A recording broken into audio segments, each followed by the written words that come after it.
कसं असतं ना पक्ष्यांचं, माणसांच्या जीवनापेक्षा तरी पक्ष्यांचं जीवन खूप बरं.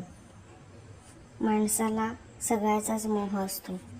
यांचं बघा ना, एक एक काडी गोळा करायची, आधी सुरक्षित जागा शोधायची, मग एक एक काडी गोळा करायची आणि मग त्यांची जुळवाजुळव करून घर बांधायचं.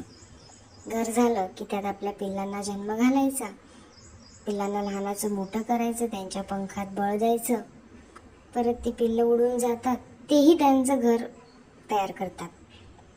आईवडिलांच्या प्रॉपर्टीची आस नाही, कसलीही इच्छा नाही त्यांना, फक्त स्वबळावरती, स्वतःच्या कष्टावरती प्रत्येक पक्षी आपलं घर करतो. का? तर फक्त पिल्लांना लहानाचं मोठं करण्यासाठी. ना आईवडिलांना मोहमाया, ना पिल्लांना मोहमाया. वडिलोपार्जित प्रॉपर्टी नाही, कुठली जागा नाही, खरेदी खत नाही, काही नाही, फक्त स्वतःचे कष्ट. एक एक काडी गोळा करायची आणि मग त्यात ते घर बांधायचं.